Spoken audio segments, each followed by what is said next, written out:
नमोस्तु गुरुदेव, नमोस्तु गुरुदेव, नमोस्तु गुरुदेव। बोलिए मुनिवर्षी प्रमाण सागर जी महाराज की जय। संघ का समाधान की ओर मैं आपको लिए चलता हूँ। पूज्य गुरुदेव कटनी से श्री अजय कुमार जैन कह रहे गुरुदेव, ध्रुवीय विज्ञान के तहत वास्तु के सामान्य नियमों का पालन करना कहाँ तक उचित होता है, पर हमें वास्तु के वैज्ञानिक पहलुओं को क्यों मानना चाहिए? आज की युवा पीढ़ी इसे ढकोसला समझती है, वह कहाँ तक उचित है? क्या हमें सोने, पढ़ने, उठने, बैठने में ध्रुव विज्ञान को मानना चाहिए? क्या बोलना है, मैं क्या हूँ, मैं क्या हूँ, मैं कौन हूँ, मुझे हमेशा बनी रहती है? कृपया समाधान करें। देखिए, ध्रुवीय विज्ञान का अपना महत्व है और उसके आधार पर जो वास्तु का विज्ञान है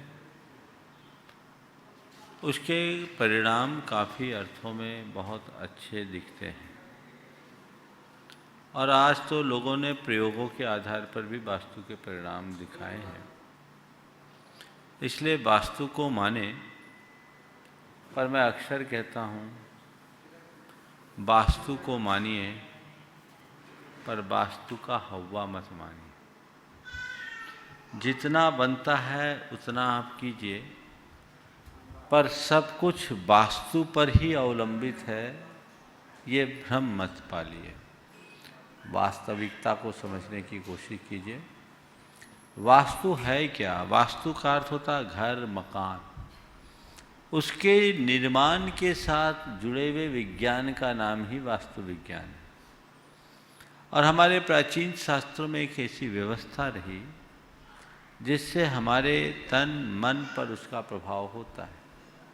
आज भी उसकी बहुत सारे लोगों ने बहुत वैज्ञानिक तरीके से व्याख्या की है और उसके परिणाम आ रहे हैं। अब जिन्हें विश्वास नहीं है, जिन्हें ढकोसला लगे, उनके लिए हम क्या कहें। लेकिन अब तो कई ऐसे यंत्र भी आ गए हैं जो एनर्जी को मापते हैं, एनर्जी को स्कैन करते हैं और वास्तु का ट्रीटमेंट करने के बाद उसके परिणाम भी दर्शाते हैं। इसलिए इस संदर्भ में वास्तु को नकारना बहुत अच्छी बात नहीं है। वास्तु को ही सब कुछ मानना भी ठीक बात नहीं और वास्तु को पूरी तरह नकार देना भी अच्छी बात नहीं।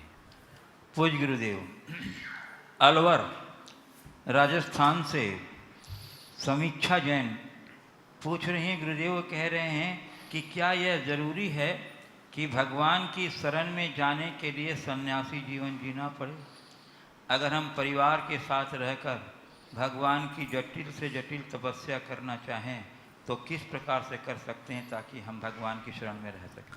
भगवान की शरण में जाने के लिए सन्यासी जीवन जीना जरूरी नहीं है, लेकिन जो भगवान की शरण में जाता है वो सन्यासी हो ही जाता है। जब भगवान की शरण में पूरी तरह चले जाओगे तो फिर और कोई शरण दिखेगा ही नहीं, किसी के प्रति रुचि और आश नहीं आई। तो ऐसा व्यक्ति जो भगवान की शरण में चला जाता है वो एक प्रकार से सन्यासी ही हो जाता है। वस्तुतः दुनियादारी हमारे चित्त को प्रभावित करती है। कबीर ने बहुत अच्छी बात लिखी, जब तक नाता जगत का तब तक भक्ति न हो, नाता तोड़े हरि भजे भक्त कहाए सो। वस्तुतः सन्यासी होना महत्वपूर्ण नहीं है, गोरख धंधे से मुक्त होना महत्वपूर्ण है। अगर गोरख धंधे में उलझे रहेंगे तो भगवान के लिए हमें अवसर ही नहीं मिलेगा, याद ही नहीं कर पाएंगे। तो वहाँ तक पहुँचने के लिए हमें दुनियादारी से अपने आप को मुक्त करना है। भगवान की शरण में वे ही जा पाते हैं या भगवान की कृपा उन्हें ही मिलती है जो पूरी तरह भगवान के हो जाते हैं। जिनका चित्त बटा हुआ है वो चाहे सन्यासी भी क्यों ना हो, वो अपनी भगवत्ता का अनुभव नहीं कर पाएगा। आवश्यकता है चित्त की स्थिरता का, चित्त के समर्पण की। पूज्य गुरुदेव, नागौर राजस्थान से प्रेम बाई जैन कह रही हैं, गुरुदेव मंदिर की टंकी में थोड़ा सा पानी बचा तो उसे ज़मीन पर डाल दिया गया, और हमने पूरी साल जो छना पानी उसकी बिलछनी उसमें डाली थी, तो आज जब उसे खाली कर दिया गया तो हमें पूरी साल पानी छानने का पुण्य लगा या पाप? देखिए, नागौर, लाडनू, सुजानगढ़, ये पूरा बेल्ट है। उस इलाके में लोग पूरे साल बारिश के पानी पर निर्भर रहते हैं, बारिश का पानी पीते हैं, और वर्षा के जल को अमृत कहा गया है। वो प्राशुक है, 50-50 वर्ष तक भी वो जल खराब नहीं होता, इसलिए वो अचित्त जल है, वो डिस्टिल वाटर है, उसमें विकृति ना आना इस बात का प्रमाण है। इसलिए उसमें जो जीवानी किया जाता है वह केवल अपने श्रावकाचार्य की क्रिया की औपचारिकता है, वो पूर्णतः प्राशुक जल है। इसलिए वर्षा के जल के जीवानी की जो बात है, जीवानी करिए, पर आपने जीवानी करके उसमें डाला, पानी बहा दिया, तो अब आप इसका विकल्प मत कीजिए, वो उनका काम है, वो अव्रतियों का काम है, उन्होंने कर लिया। पर जैसा मैंने कहा, जीवानी करो न करो उससे फर्क पड़ने वाला नहीं है। एक सलाह मैं देता हूँ जो टंकी का, टाँके का पानी प्रयोग करते हैं, बल्कि करना चाहिए, आज के समय में शुद्ध जल का वही स्रोत है। आरओ का पानी तो भूल करके भी नहीं पीना चाहिए, आरओ का पानी तो शरीर के लिए जहर है। आप अपने घरों में बारिश के पानी की टंकी बना लीजिए, और वो ओवरहेड भी बना सकते हैं, पानी खराब नहीं होता। हमने कुचामन में देखा, 50 साल पुरानी टंकी, बल्कि और 100 साल पुरानी टंकियाँ हैं, ओवरहेड बनी हुई है, कोई ख़राब नहीं होती। कुछ लोगों ने पिछले 4-5 सालों से सिंटेक्स की ट्रिपल लेयर वाली टंकियाँ अपने घरों के छतों में लगा रखी है, वो पानी खराब नहीं होता। सबसे उत्तम है कि आप अपने घर में ऊपर टंकी बना लीजिए, या अगर दूध वाली टंकी मिल जाए इंसुलेटेड, तो वो तो आपके पानी को एकदम जैसा बारिश का वैसा ही रखेगा। ये टंकी अपने घरों में रखना चाहिए, यही जल सबसे उत्तम जल है, इसका पान करना चाहिए। और उसको छानने के लिए क्या करें, घर में एक जार रखें, सकरे मुँह वाला, बिन छानी उसमें कुप्पी से डालते जाइए, और जब वो 5-7-10 लीटर हो जाए तो फिर उसको छानिए, और उसका बहुल अंश आप ऊपरी काम में वापर लीजिए, थोड़ा पानी उसमें रखिए, 1-2 लीटर पानी उसमें स्टोर करिए, 10 लीटर हुआ, 1-2 लीटर छोड़ के बाकी बचा लीजिए, उसी में आप अपनी जीवानी डालते जाइए, और जिस दिन बारिश हो उसको बहा दीजिए, हिसाब बराबर हो जाएगा। तो आपकी क्रिया भी पल जाएगी और किसी प्रकार का विकल्प नहीं होगा। बारिश का पानी, चूँकि अभी नई बारिश आने वाली है, इसलिए वहाँ मंदिर में टंकी खाली किया होगा, उसको लोग साफ करते हैं, व्यवस्था करते हैं, तो ये एक अच्छा विकल्प है। कल्याण कारक में वर्षा के जल को अमृत कहा है। हमारे शास्त्रों में बरसात के जल को प्राशुक निरूपित किया गया है, इसलिए इसका प्रयोग होना चाहिए, घर घर में होना चाहिए। अशोक जी पाटनी ने तो अपने घर में 1 लाख लीटर क्षमता वाला टैंक बनाया, और उनके घर में केवल यही पानी प्रयोग होता है पीने में, और उसमें मिनरल नहीं है। आपको मिनरल चाहिए तो एक चूना का पत्थर डाल दीजिए, कैल्शियम की पूर्ति हो जाएगी। और बाकी आज जो पानी आप सब पी रहे हैं वो बहुत भारी है, आर्सेनिक है, नुकसानदेह है, और आरओ का पानी तो एकदम ही नहीं पीना चाहिए। सारे विश्व के चिकित्सक बोलते हैं, डॉक्टर PN जैन जो कैंसर के विशेषज्ञ हैं, उन्होंने मेरे पास एक क्लिप भिजवाई थी। उस क्लिप में विश्व के बड़े बड़े विशेषज्ञों की ये राय थी कि आप आरओ का पानी मत पीजिए, ये आपकी क्षमताओं को कमज़ोर करता है, उसके सारे जो गुणकारी तत्व है उससे नष्ट हो जाते हैं। तो ये बारिश का जल एक अच्छा विकल्प है, और उसका प्रयोग लोगों को अधिक से अधिक करना चाहिए। पूज्य गुरुदेव, राजस्थान से जगह का नाम नहीं लिखा है, सौरभ जैन पूछ रहे हैं, गुरुदेव जैसे मनुष्य पेट भरने के लिए भोजन बनाने में जो आरंभ समारंभ हिंसा करता है तो उस पाप का जिम्मेदार वह स्वयं है। तो मुनिवर, क्या मुनियों के लिए आहार बनाने में भी समरम समारंभ हिंसा का पाप लगेगा? देखिए, मुनियों के लिए समरम समारंभ आरंभ जो भी आप कर रहे हैं, बना रहे, क्रिया तो वही है, पर आपका उद्देश्य दूसरा है। इसलिए उद्देश्य के अनुरूप कर्म बनता। आपका उद्देश्य दान का है, तो दान के पवित्र उद्देश्य से की जाने वाली क्रिया में होने वाली हिंसा भी पुण्य का कारण बन जाती है। रूटीन में आप भोजन कराएंगे तो उद्देश्य भोग का है, भोग में पाप है, दान में पुण्य। इसलिए हर गृहस्थ जब ऐसा मौका आता है तो दान आदि कर्मों के लिए सदैव उत्साहित बना रहता है। तो ऐसा उत्साहित बनकर रहना चाहिए। अब ये सवाल, कहीं मुनियों को तो इसका पाप नहीं लगेगा? लगेगा, अगर मुनि महाराज खुद उसमें इन्वॉल्व हो जाए। अगर मुनि महाराज कहते हैं मेरे लिए ये बना देना, तो मन वचन काय कृतकारित से अनुमोदन से मुनि इन्वॉल्व हुए तब है। आप गृहस्थों ने अपने लिए भोजन बनाया, हमसे अनुरोध करके विधि पूर्वक हमें दिया, हमने ले लिया, काम चला लिया, इसलिए मुनियों को उस पाप का लेस भी नहीं लगता।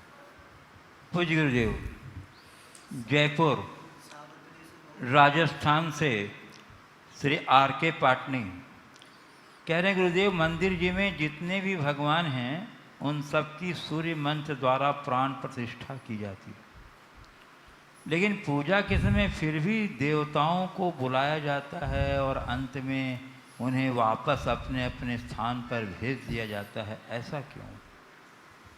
देखिए, देवताओं को जो बुलाने की बात है, ये नित्य की पूजा में नहीं। कायदे से जब विशिष्ट पूजा विधान आदि होते हैं, प्रतिष्ठा आदि के कार्य होते हैं, उसमें देवताओं के आह्वान का विधान है। वही बात लोगों ने रोज की पूजा में कर दी। रोज की पूजा में देवताओं को बुलाने की कोई ज़रूरत नहीं। बड़े मांगलिक अनुष्ठानों में देवताओं को बुलाया जाता है। किस लिए बुलाया जाता है? व्यवस्था को बनाने के लिए। बड़ा धार्मिक अनुष्ठान है, कहीं कोई उपद्रव उत्पात करने वाले तत्व ना आ जाए तो उनकी नियुक्ति की जाती है। ऐसा कहा जाता है देवताओं में भी जो दुष्ट स्वभाव के देवता होते हैं, जो धर्म विमुख होते हैं, विधर्मी तरह के होते हैं, वो कुछ विशेष दुष्चक्र कर देते हैं, बड़े अनुष्ठानों में उपद्रव कर सकते हैं।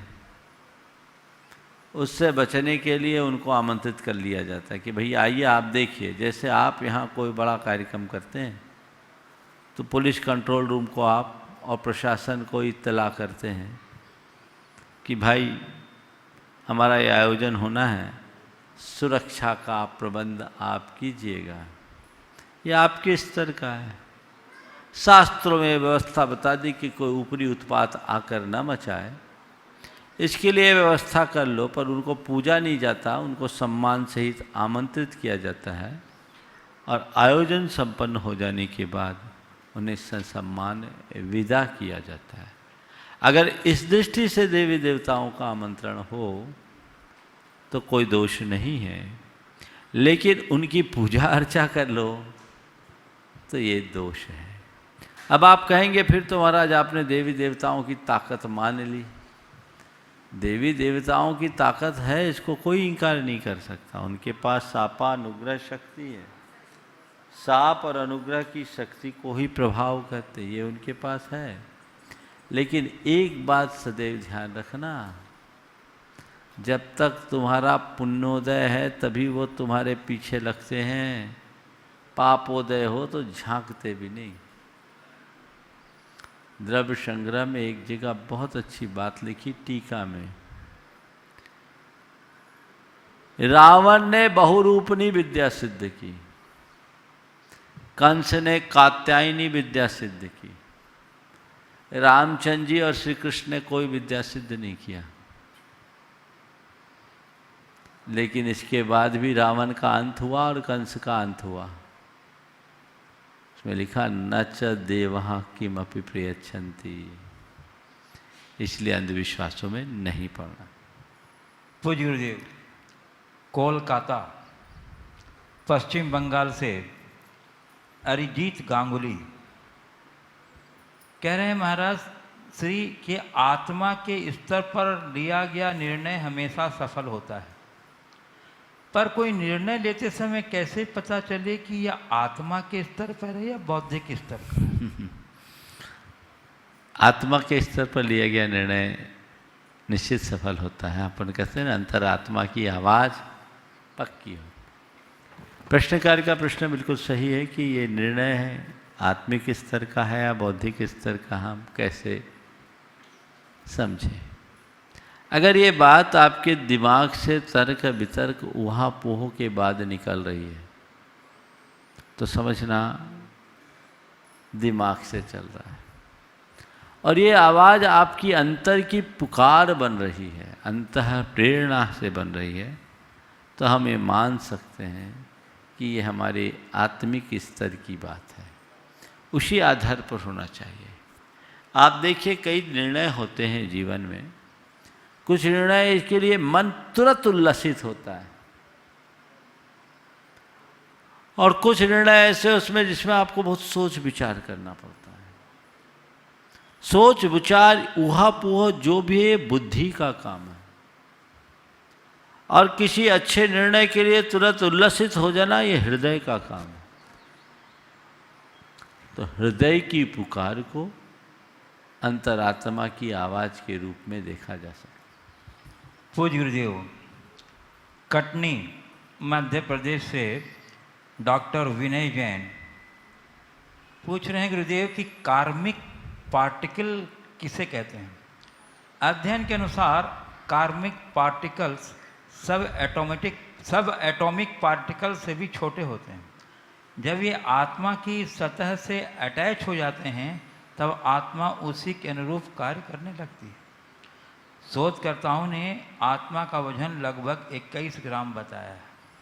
जब आत्मा का वजन है तो क्या आत्मा भी एक फिजिकल एंटिटी है?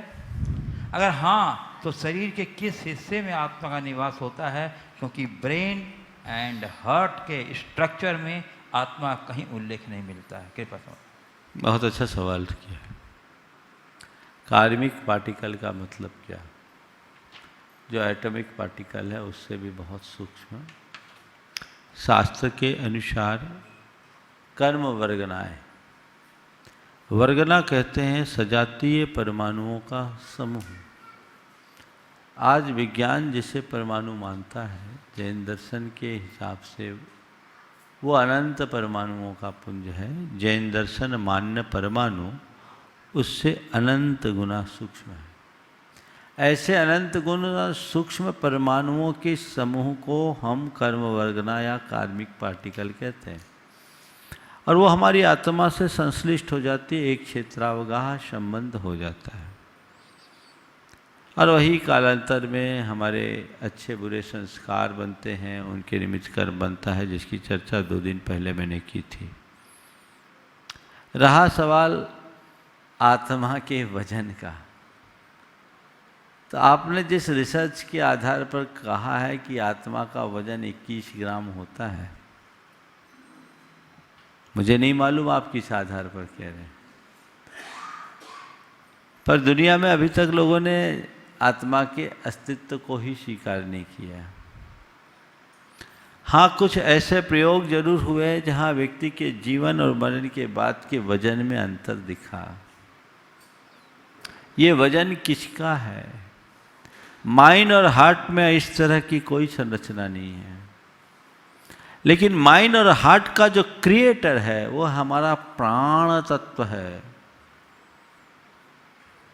जिससे पहचानना विज्ञान के बस की बात नहीं है। और संसार में आत्मा सब प्राण है, प्राण में ऊर्जा है, क्योंकि प्राण भौतिक रूप भी होते हैं और चैतसिक रूप भी होते हैं। भौतिक प्राण को हमारे शास्त्रों में द्रव्यपान कहा है और चैतसिक प्राण को भाव प्राण। किसी व्यक्ति की मृत्यु होती है तो मरणोपरांत उसके प्राण निकल जाते हैं, तो उनका वजन हो सकता है, लेकिन वो वजन भी वो नहीं है, क्योंकि हमारे कर्म पार्टिकल बहुत सूक्ष्म हैं। ये 21 ग्राम अगर वजन कह रहे हैं तो वो कार्मिक पार्टिकल का वजन नहीं है, वो भी आत्मा का वजन नहीं है। ये हमारे शरीर में उत्पन्न अन्य ऊर्जाओं का प्रभाव हो सकता है, क्योंकि एनर्जी के भी भार अब मापे जाने लगे हैं।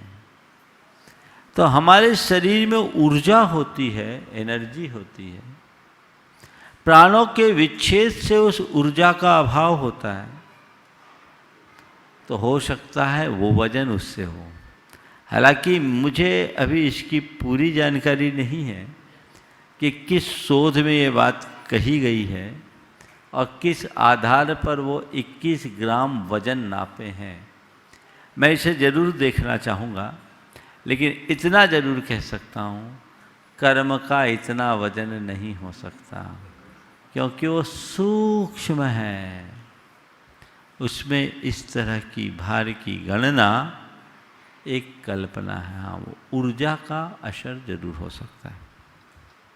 पूज्य गुरुदेव, नरियावली मध्य प्रदेश से श्री शेषांश जैन हजारी पत्रकार कह रहे हैं, गुरुदेव आपने अपने प्रवचन में जब नरकों के दुखों का वर्णन किया, गुरुदेव वह सुनते सुनते मैं इतना डर गया कि मुझे प्रवचन बंद करना पड़ा। और भी परिवार के लोग बहुत विचलित हो गए। जो भी प्रवचन सुन रहे थे वो सब टीवी के सामने उठ कर चले गए। गुरुदेव आपके प्रवचन तो इस प्रकार थे कि व्यक्ति संन्यास तो छोड़ो, डर करके आत्महत्या कर दे।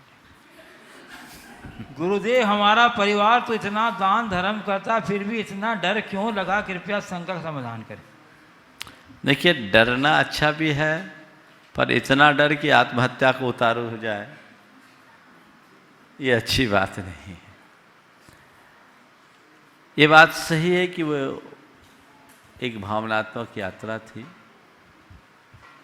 और मेरा मकसद भी यही था कि कम से कम अंदर एक जागरूकता तो आए, जीवन की उस सच्चाई और वास्तविकता को हम समझने की कोशिश तो करें। यदि आप उसे उस तरीके से समझने की कोशिश करते तो डर के साथ आपके अंदर एक प्रेरणा जगती।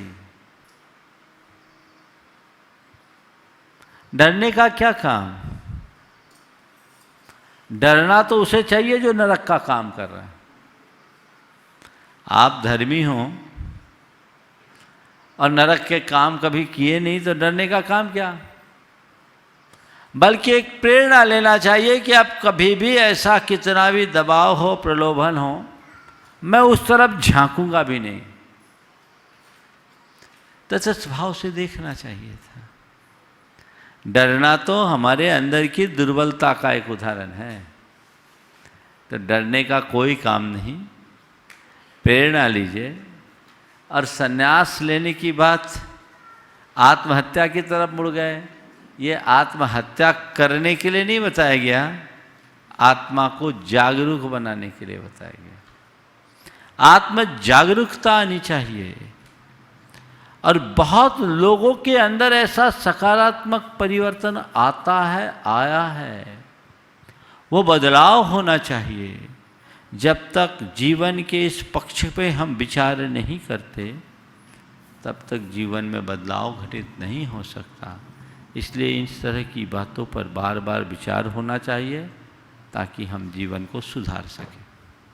पूज्य गुरुदेव, अजमेर राजस्थान से Gunayatan trustee doctor Veena SK. Patodi कह रहे हैं, गुरुदेव क्या सूतक पातक के दिनों में हम नेट का उपयोग करते हुए मोबाइल, लैपटॉप, आईपैड के माध्यम से जिनवाणी का पठन, पाठन, स्वाध्याय, भाव पूजा, सामायिक प्रतिक्रमण, भावना योग आदि कर सकते हैं। यदि करते हैं तो कोई दोष लगेगा क्या?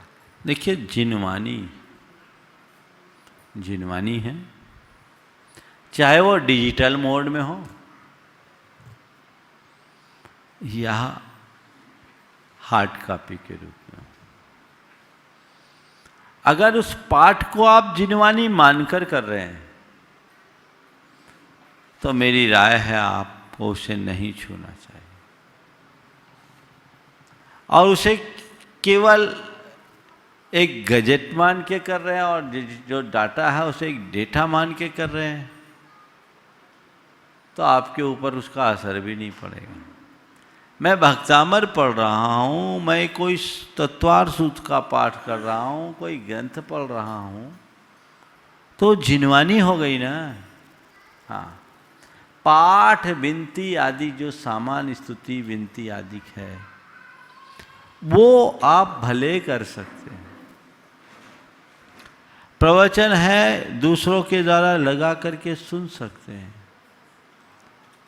अगर उस घड़ी में मेरी राय में तो तस्वीर का स्पर्श भी नहीं होना चाहिए।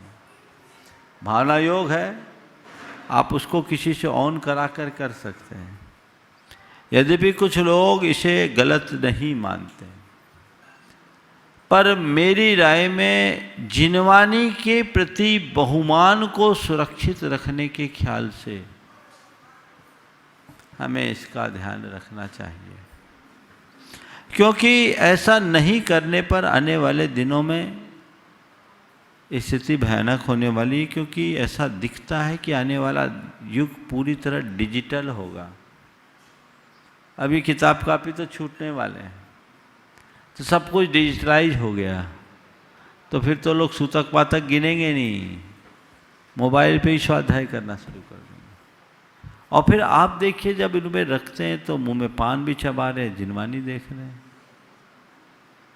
भोजन कर रहे हैं तो भी देख रहे हैं, चाय पी रहे तो भी देख रहे हैं, तो उस जिनवानी का असर क्या होगा? इसलिए जब भी ऐसा प्रयोग। सिंघाना, जिला धार, मध्य प्रदेश से श्री सुरेश गंगवाल कह रहे हैं, गुरुदेव आज हमारी शादी की सालगिरह है, आप श्री से आशीर्वाद की आकांक्षा के अभिलाषी हूँ। गुरुदेव, किसी ने हमें प्यार से फूल भेंट किए लेकिन हमें कांटे चुभ गए। अब सामने वाला कहता है कि मैंने तो आपको फूल दिए थे और अब आपको दर्द हो रहा है, तो इसमें मैं क्या कर सकता हूँ? तो गुरुदेव, इसमें दोष किसका, फूल देने वाले का या फूल लेने वाले का? किसी ने फूल दिया, आपको कांटा चुभ गया, आप पूछ रहे इसमें दोष किसका, लेने वाले का या देने वाले का? मैं तो कहता हूँ, अगर आपको किसी ने फूल दिया और उसमें कांटे चुभे तो उसके प्रति आभार प्रकट करना, आभार प्रकट करना और कहना धन्यवाद, तुमने फूल दिए तो कांटे ही चुभे, नहीं तो मेरे लिए तलवार भी चुभ सकता था। गनीमत है, कांटा ही तो चुभा है, इसमें दोष तुम्हारा नहीं, पापोदय मेरा है। लेकिन तुम्हारे फूल के कारण मेरा पाप हल्का हो गया, तुम्हारे चुभाए बिना मुझे कांटा चुभ रहा है, तो कल मेरे गर्दन पर तलवार भी चला सकता था, मेरा जीवन ही सर्वनष्ट हो, पूरी तरह से जीवन का ही सर्वनाश हो सकता था। तो ये मेरे लिए अच्छाई है। इसलिए अगर दूसरा अच्छा करे और बुरा हो जाए तो उसे कभी दोषी मत मानो। हमारा धर्म तो ये कहता है कि दूसरा बुरा करे तो भी उसे बुरा मत मानो, उसे केवल निमित्त मानो। तो कई बार ऐसा होता है, इसे एक प्रतीक के रूप में ले, बहुत अच्छा सवाल है कि कई बार लोग हमारा अच्छा करना चाहते हैं पर अच्छा नहीं होता, उल्टा हो जाता है, और लोग उनके आशय और अभिप्राय को नज़रअंदाज करके ऐसे लोगों के ऊपर आरोप जलना शुरू कर देते हैं। ऐसा नहीं होना चाहिए। उसे एक निमित्त मान करके चलना चाहिए। और इसी तरह कोई बुरा करे तो तुम्हारा बुरा हो कोई जरूरी नहीं है, और बुरा कर भी दे तो उसको लेकर क्षुब्ध होने की जगह उसे निमित्त मानना चाहिए। पूज्य गुरुदेव, श्री विजय विश्व कटनी मध्य प्रदेश से नमोस्तु पूर्वक कह रहे हैं, गुरुदेव कभी कभी धार्मिक आयोजनों में कोई बोली ऊंची राशियों में चली जाती है और कभी कभी वही बोली कम ही राशि में संपन्न हो जाती है। गुरुदेव, क्रिया तो एक ही है और राशि अलग अलग है, तो दोनों में पुण्य का बंध क्रिया के अनुरूप होगा या राशि के अनुरूप? तथा साथ ही कभी कभी एक क्रिया दो व्यक्ति अलग अलग संपन्न कर रहे हैं, परंतु एक कम राशि में और एक अधिक राशि में, तो ऐसी स्थिति में क्या बनता है? हाँ, कई लोग तो कहते हैं आज अपना भाग्य है, हमें कम में मिल गई क्रिया, वही कम में मिल गई, क्या कहते हैं हम सस्ते में निपट गए। देखिए, सबसे पहले बोली धर्म नहीं है, बोली एक माध्यम है। बोली को धर्म मत मानना, बोली धर्म करने का माध्यम है। कोई धार्मिक अनुष्ठान मुझे संपन्न करना, उसमें माध्यम बोली बना। एक ही अच्छे कार्य को 25 आदमी करना चाहते, कौन करे? बोली। अब उस बोली में माध्यम बना तो जितनी ऊंची बोली उतना अधिक दान। बोली दान का माध्यम बना ना, निमित्त तो अनुष्ठान बना, लेकिन दान का माध्यम बना। आपसे जितनी दान राशि दी गई, आपके खाते में उस अनुपात का पुण्य आएगा। और दान भी किस भाव से दिया गया। एक बात ध्यान रखना, दान की राशि से भी ज्यादा प्रभाव दान के साथ जुड़ी हुई भावना का होता है। एक व्यक्ति इस भाव से बोली ले रहा है, मेरी क्षमता नहीं है फिर भी मुझे इतना लगाना है और इसमें मिल गया, 1000 रुपया दान में दिया है, पर वो उसकी पूरी जमा पूंजी है, तो करोड़ों के दान से ज्यादा पुण्य उसको प्राप्त हो सकता है। और कोई करोड़ों वाला है, बोली ले रहा है, धीरे धीरे धीरे धीरे जैसे ठंड में थर्मामीटर का पारा चढ़ता है वैसे चढ़ रहा है। हर बार बोली में कह रहा है इतने में छूट जाए तो अच्छा है, फिर सोचता है चलो और इतने में छूट जाए तो अच्छा है, फिर सोचता है इतने में छूट जाए तो फिर सोचो, अब बनिया तो है। सोच के आया था कि एक व्यक्ति के साथ ऐसा हुआ, घर से निकला था लाख रुपए तक का, सोच कर 11,000 से बोली शुरू हुई, कोई दूसरा कॉम्पिटिटर था नहीं, 21,000 में उसको मिल गया और 21,000 में ले लिया। उसने मुझसे कहा महाराज देखो अच्छी सोच कैसी हो, आज घाटा हो गया। सोच देखिए, ऐसे लोग बहुत बिरले होते हैं। लाख रुपया का सोच के आया था, 21,000 में बोली टूट गई, उसने कर लिया, वहाँ कुछ नहीं बोला। उसके बाद मेरे कक्ष में आके मुझसे कहता महाराज आज घाटा हो गया। बोले क्या हो गया? बोले महाराज मैं लाख रुपए की सोच के घर से आया था, 21,000 में ही बोली छूट गई। एक सज्जन और बैठे थे, बोले तुम्हारा घाटा कहाँ वाला फायदा? बोला भैया तुम्हारे जैसा फायदा का गणित मैं नहीं जानता, आज मैं सोचा था लाख रुपया दूंगा तो लाख रुपए के दान का पुण्य मेरे खाते आएगा, पर 21,000 में ही निपट गया तो 79,000 का नुकसान तो हो गया। ये 79,000 का नुकसान मुझे लगा बहुत अच्छा। बोले भैया ठीक कह रहे हो तुम, समाज की परंपरा के अनुसार तुमने बोली जितने में तोड़ी, पर ये 79,000 तुम और अच्छे कार्य में लगा दो। उसने तत्क्षण वही काम किया, वहाँ की व्यवस्थाओं में उसने 79,000 नहीं 81,000 दिया। बोले ये और लो, बोली अलग और ये बोली अलग। तो सोच अच्छी रखो, जब भी बोली आदि की बात आए, जो घर से सोच के आओ और जो अपनी व्यवस्था है उतनी सीधे सीधे बोल दो, टाइम कम लगाओ। और डन करो। और कभी कम कभी ज़्यादा, ये अपना अपना भाग्य है, बाजार है, जिसको जितने में मिल जाए उसके अनुरूप है। तो जैसी बात है कि बड़ी बोली लेंगे, ज़्यादा बोली में लेंगे तो ज़्यादा पुण्य होगा, कम बोली में लेंगे तो कम पुण्य होगा, मुझे नहीं मालूम, पर ज़्यादा बोली लोगे तो तुम चर्चित ज़्यादा होगे, कम बोली में तुम्हें कम लोग जानेंगे। दान के साथ नाम भी होता है, भावना प्रमुख होती है और उसी अनुरूप अपना कार्य करना चाहिए। कई कई लोग ऐसे भी हैं जिनने बोलियां ली, बुंदेलखंड में तो ये बहुत अच्छा साइन है, लोगों को प्रेरणा लेनी चाहिए।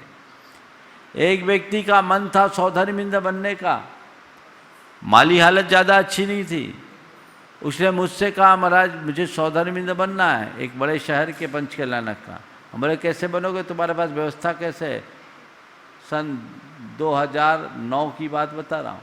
बोले महाराज एक प्लाट पड़ा 80 लाख का, बेच दूंगा। 80 लाख का प्लाट पड़ा है, बेच दूंगा, लेकिन सौधर्मिंद तो मैं बनूंगा। ऐसा व्यक्ति अगर कोई करोड़ों की बोली लेकर के भी वो अवसर प्राप्त करे, उससे ज़्यादा पुण्य कमाएगा, क्योंकि इसकी भावना प्रबल, और वो बन भी गया। तो ये सोच अपने अंदर बढ़ानी चाहिए और उसी अनुरूप बोली बोलनी चाहिए। पूज्य गुरुदेव, कटनी मध्य प्रदेश से श्रीमती सरोज रानी मालगुजार नमोस्तु पूर्वक पूछ रही हैं, गुरुदेव एक जगह मैंने पढ़ा था कि किसान अपनी आजीविका के लिए गोधाम रखता है और बनिया अपनी आजीविका के लिए गोदाम रखता है। गुरुवर, दोनों अपनी अपनी आजीविका के लिए एक दूसरे पर निर्भर करते हैं या स्वतंत्र हैं, और दोनों में श्रेष्ठ कौन है? अब कौन श्रेष्ठ इस चक्कर में मत करो, पर गुरुदेव का एक वाक्य कहता हूँ, गोदान करो गोदाम भरेगा। गोदान करो गोदाम भरेगा। चलो। गुरुदेव श्री मुन्ना पहाड़िया, कोलकाता पश्चिम बंगाल, जो गुरुदेव प्रतिवर्ष श्रावक संस्कार शिविर में अपने मधुर स्वर लहरी और भजनों से लोगों को आनंदित करते हैं, उन्होंने नमोस्तु पूर्वक एक प्रश्न रखा है। गुरुवर जी, यद्यपि आपने कई बार अपने प्रवचनों में कहा है कि मंदिर के मालियों को पर्याप्त वेतन देना चाहिए, मंदिर में चढ़ने वाले द्रव्य को वेतन के मद में नहीं रखना चाहिए, परंतु गुरुदेव अभी भी अधिकांश मंदिरों के मालियों को वेतन नाम मात्र का मिलता है, उसकी आजीविका पूरी तरह से मंदिर में चढ़ने वाले द्रव्य पर ही निर्भर है। गुरुदेव, अभी लॉकडाउन की अवधि में जितने दिन मंदिर बंद रहे और आगे भी पूर्व की तरह सामग्री नहीं चढ़ पाएगी, तो ऐसी स्थिति में उन मालियों की स्थिति बहुत दयनीय हो रही है। गुरुदेव कृपया आप लोगों को प्रेरणा देने की कृपा करें कि कम से कम अभी वर्तमान स्थिति के अनुरूप तो मालियों को वेतन दें, और यदि कोई स्थायी व्यवस्था हो जाए तो अति उत्तम है। देखिए, बहुत गंभीर मुद्दा है और पिछले 4 वर्षों से मैं लगातार इस संदर्भ में बोल रहा हूँ, पर उसके बाद भी पता नहीं हमारे समाज के लोगों को ये बात समझ में क्यों नहीं आ रही। पहले इस बात को समझिए कि मंदिर की द्रव्य सामग्री माली को देने का दुष्परिणाम क्या है। आप जो सामग्री मंदिर में चढ़ाते हैं, बाजार में वही सामग्री जाती है और लोग उसके साथ बिरयानी खाते हैं, अभक्ष्य चीज़ें खाते हैं। बताओ, अहिंसा के देवता के चरणों में चढ़ाई गई द्रव्य सामग्री के साथ कोई मांस मछली खाए, ये कितनी लज्जा की बात है और कितना बड़ा पाप है। अगर कदाचित वहाँ से बच भी गया तो चाट पकौड़ों में आपके पेट में आ जाता है। जितने भी बाजार में इडली डोसा वाले हैं वो सब वहीं बेचते हैं। अगर मालियों से आप पूछोगे तो अंतरंग वो यही बताएगा, कहीं ना कहीं तो कंज्यूम होगा। इसलिए मैंने कहा था कि ये चीज़ ठीक नहीं है और शास्त्रीय दृष्टि से भी उचित नहीं है। अगर आप माली को पूजन की द्रव्य सामग्री के मूल्य पर रखते हैं तो आपने निर्माल्य का मूल्य आंक लिया। कायदे से माली को पगार देनी चाहिए और मंदिर की चढ़ी सारी सामग्री को पशु पक्षियों के लिए, दीन दुखियों के लिए समर्पित कर देना चाहिए। कई मंदिरों में लोगों ने परिवर्तन किया, गौशालाओं में चावल आदि दिया, लौंग का काढ़ा पिला के गायों को खिलाया, और बादाम वगैरह चिटक वगैरह तो तोते ऐसे फोड़ फोड़ के खाते कि मत पूछो। उदयपुर में तो प्रतिदिन 500-700 हजार तोते आते हैं, प्रतीक्षा करते हैं, सारी सामग्री उनको देते हैं। मंदिर में वही चीज़ चढ़ाइए जो पशु पक्षी के काम में आए, उनको खिलाइए, गौशालाओं में दीजिए, यह आपका कर्तव्य है। और मालियों को अच्छी तनख्वाह दीजिए, जितनी उनकी सर्विस है उसके हिसाब से। देखिए, एक मंदिर में एक माली के परिवार के 3-3, 4-4 लोग रहते हैं। ये कर्तव्य ट्रस्ट का है, समितियों का है, पंचायतों का है, क्योंकि पहले दोष के भागी वो होंगे, और इसके साथ साथ जो पूजा अर्चा करते हैं उनका भी है, क्योंकि आपके द्वारा चढ़ाई गई सामग्री उधर जा रही है। इसलिए होना ये चाहिए कि कमेटियों को उनको देना चाहिए, और इसके लिए अगर व्यवहार लगता है तो जो रोज़ पूजा करके पुण्य कमाते हैं 1000-500 रुपये की किस्त बांट लेनी चाहिए। अगर 50 आदमी पूजा करते हैं, अगर 500-500 रुपया भी महीने में देते हैं तो 25,000 हो जाता है। एक माली का पूरा परिवार 3-4 आदमी अगर उसके लगते हैं 15-20 हज़ार, तो तनख्वाह उसकी होनी ही चाहिए जिससे उसका पेट भरे। ये करना चाहिए। और अभी चूँकि मंदिर में द्रव्य चढ़ ही नहीं रहा है, न के बराबर चल रहा है, तो आप लोगों को इसकी पहल करनी चाहिए। हर व्यक्ति को देखना चाहिए। मैं देखता हूँ अहिंसक जैन समाज हमारे माली के साथ तो चूँकि द्रव्य मिल जाता है तो माला माल हो जाता, पुजारियों का बहुत शोषण करती है। 500-700 हज़ार रुपये के तनखे में उसको रखते हैं। अरे वो तुम्हारा साधर्मी है, कर्म का मारा है कि भगवान की पूजा के एवज में उसको लेना पड़ रहा है। उसको वृत्ति लाभ देना चाहिए, तनख्वाह के रूप में नहीं। तो मैं ये देख करके हमारे समाज के समर्थ लोगों को सोचना चाहिए और कमेटियों को सोचना चाहिए, भैया ले, तेरे बच्चे की पढ़ाई के, तेरे घर के खर्चे के लिए आप प्रकारांतर से उसको इतना सहयोग दे दें कि उसका स्वाभिमान भी सुरक्षित रहे और वो अपना निर्वाह कर सके। ये कार्य सारे देश में होना चाहिए। लोगों को इस पर गंभीरता से ध्यान देना चाहिए। पूज्य गुरुदेव, गया बिहार से श्री प्रवीण अजमेरा पूछ रहे हैं, गुरुदेव, सोले के वस्त्र में यदि स्कूटी, बाइक या कार पर बैठकर कोई आते हों तो क्या वे अभिषेक, पूजन विधान एवं आहार हेतु उनका सोला स्वीकार किया जाएगा? साथ में यदि सोला की बनी सामग्री भी लाते हों तो यह कहाँ तक उचित है? बिल्कुल गलत है, ऐसा नहीं होना चाहिए। अगर घर से दूर है मंदिर या धर्मस्थल, तो आपको चाहिए कि आप अपने कपड़े अलग से ले आए, वहाँ आकर उसे बदले और तब प्रयोग करें। अगर ऐसा कहीं भी करते हैं तो सदोष है। न मंदिर में होना चाहिए, न साधुओं के साथ होना चाहिए। इस बात का ध्यान आप सबको रखना चाहिए। साधु का इसमें कोई दोष नहीं। आपने मन शुद्धि, वचन शुद्धि, काय शुद्धि बोल दी, हमने मान ली। अब आपने गड़बड़ किया तो आप भागीदार हो। क्यों नहीं ऐसा? क्योंकि आप जिस गाड़ी से आए हैं वो गाड़ी कितने जीवों को कुचलते हुए आई है। अब शुद्धि कहाँ? जहाँ हिंसा है वहाँ शुद्धि कहाँ? इसलिए प्रमाद है, इस प्रमाद से बचना चाहिए। पूज्य गुरुदेव, सिंगापुर से श्री अचिंत जैन पूछ रहे हैं, गुरुदेव, जब हम श्री जी का अभिषेक करते हैं उसके बाद मार्जन करते हुए की स्तुति पढ़ते हैं, श्री जी का अभिषेक करें हम नेक, उस स्तुति में एक छंद आता है कि गंगा की धारा पर्वत से गिरती है श्री जी के सिर, इसीलिए तो जन जन के द्वारा पूजित है गंगा धारा।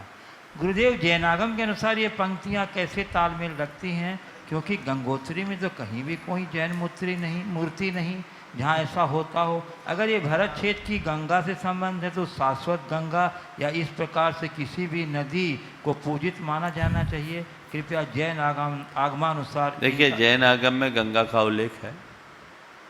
वर्तमान में जिसे हम गंगा के रूप में देखते हैं, जो हिमालय से निकली है, ये गंगा तो यद्यपि गंगा है और पवित्र नदी के रूप में जानी जाती है, पर जैनागम में एक दूसरी गंगा का उल्लेख है।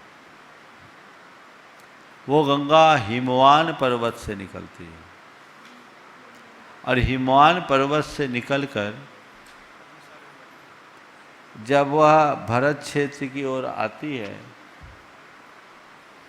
तो एक गोमुख है। हिमवान पर्वत में पद्म तालाब है, पद्म तालाब से वो गंगा निकलती है और गोमुख के माध्यम से गंगा कुंड में गिरती है। उस गंगा कुंड में भगवान की अकृत्रिम प्रतिमा है। गंगा की धारा सीधे उस पर गिरती है और वो वहाँ प्रवाहित होती है, आगे बहती है। तो जो धारा गंगा भगवान पर गिरे वो गंधोदक की धारा बन गई। तो उस गंगा को गंधोदक की धारा बताई। ये गंगा यद्यपि उस रूप में नहीं है, पर हमें हर गंगा को पवित्र मानना चाहिए और उसमें अपवित्रता फैलाने का कृत्य नहीं करना चाहिए। जैन लोगों के यहाँ नदियों में स्नान का इसी वजह से निषेध है, क्योंकि उसमें हिंसा होगी। उसकी पवित्रता को बचाए रखना हमारा कर्तव्य है। आज जो जल प्रदूषण बढ़ रहा है उसकी तरफ हमें ध्यान देना जरूरी है। पूज्य गुरुदेव, कटनी से श्रीमती अंजू जैन कह रहे हैं, गुरुदेव अक्सर एक प्रश्न मेरे मन में उठता है कि क्या संसार में जीव आत्मा की संख्या निश्चित है, क्योंकि आत्मा का जन्म या मरण नहीं होता है, जीव की पर्याय बदलती है। जैसा हमें ज्ञात है करोड़ों मुनि राजों को मोक्ष हो गया, तो क्या संसार में उतनी आत्मा की संख्या कमी हो गई? देखिए, निश्चित आत्माएं जो हैं जितनी हैं उतनी। अब आप पूछो कि कम और अधिक हो, तो कम अधिक होती हैं पर पता नहीं चलता, क्योंकि आत्माएं अनंत हैं और अनंत का गणित बड़ा विचित्र है। अनंत किसको बोलते हैं? जिसमें आय न हो और व्यय हो फिर भी ज्यों की त्यों बने रहे। आय ना हो, आमदनी ना हो, खर्चा हो फिर भी ज्यों का त्यों बना रहे, उसका नाम अनंत है। महाराज, ये कौन सा गणित है? जैसे भविष्यकाल, भविष्यकाल से हर समय निकल करके वर्तमान से होते हुए भूत के गर्भ में जा रहा है। भविष्य में हर समय व्यय है कि नहीं है? पर भविष्य कभी बढ़ने वाला है क्या? एक समय भी भविष्य का बढ़ेगा क्या? नहीं बढ़ेगा ना। मैं आज आपसे पूछता हूँ, आज भविष्य काल कितना है? अनंत। कल पूछूंगा तो क्या जवाब होगा? अनंत। परसों पूछूंगा तो भी आपका यही जवाब होगा, और आज से अनंत काल बाद पूछूं तो भी वो अनंत ही रहेगा, है ना। बस यही अनंत का गणित है। इसलिए जीव राशि जितनी है वो उतनी ही। पूज्य गुरुदेव, छपारा मध्य प्रदेश से श्रीमती शोभा जैन कह रही हैं, गुरुदेव मैं यह जानना चाहती हूँ कि नारी स्वतंत्रता की परिभाषा क्या है? नारी स्वतंत्रता की परिभाषा है, नारी की स्वतंत्रता का मतलब यह है कि नारी को कमतर ना आंका जाए, नारी की योग्यता, क्षमता और प्रतिभा को निखरने दिया जाए, उसे किसी तरह से हीन या कमतर ना आंका जाए। लेकिन नारी स्वतंत्रता का मतलब ये नहीं कि नारियां नर बन जाए। नारित्व को सुरक्षित रख करके ही नारी की स्वतंत्रता सार्थक होगी। स्वतंत्रता की आड़ में यदि नारित्व खंडित होगा तो ये पूरी नारी जाति की अस्मिता के लिए संकट बन जाएगा। पूज्य गुरुदेव, गढ़ाकोटा मध्य प्रदेश से श्री अमन जैन चनौआ कहने, गुरुवर मेरी शंका यह है कि भाषाओं का अनुवाद हो सकता है, लेकिन भावनाओं का अनुवाद कैसे समझें? किसने बोला भावनाओं का अनुवाद? भावनाओं का अनुवाद नहीं होता, भावनाओं का प्रभाव होता है। गुणायतन ट्रस्टी सवाई सिंघई उत्तम चंद जी जैन, अनुराग जी जैन, अनुज जी जैन, जिन्हें कोयला वाले कटने के रूप में हम जानते हैं, इन्होंने 1,11,000 रुपये की राशि ये नवोदित तीर्थ देवोदय गौशाला को प्रदान की है। हम आपकी उदारता का बहुत बहुत सम्मान करते हैं, साधुवाद देते हैं। और आज इनकी शादी की सालगिरह के शुभ प्रसंग में इन्होंने अपना यह दान राशि निकाला है। हम आपकी भावना का बहुत बहुत अनुमोदना और प्रशंसा करते हैं। और गुरुवर, ये उत्तरा आगरा से अपूर्व जैन कह रहे हैं, गुरुदेव जैन की परिभाषा क्या है? जैन की परिभाषा, जो जिनका अनुयायी है उसको जैन बोलते हैं। जो जिनको अपना आदर्श मानता है वो जैन है। और जिन कौन है? जो अपनी बुराइयों, अपने दोषों, अपनी दुर्बलताओं को जीतता है वो जिन है। तो जो जीतने वालों के रास्ते पर चले वो जैन है। जो अपनी बुराइयों को दूर करने का संकल्प ले वो जैन है। और इस तरीके से हमें जैनत्व को अपना करके चलना चाहिए। ऐसे जैन शब्द की एक बहुत अच्छी व्याख्या है। जैन में 4 अक्षर है, JAIN। J for justice, A for affection, I for इंस्ट्राफेक्शन और N फॉर नॉन वायलेंस जिसके अंदर हो वो जैन है। ये जिसके भीतर होगा वो जैनत्व की कसौटी पर खरा उतरेगा। हमारे अंदर न्याय नीति होनी चाहिए, प्रेम होना चाहिए, हमारे अंदर आध्यात्मिकता होनी चाहिए और हमारे अंदर अहिंसा के प्रति अनुराग होना चाहिए।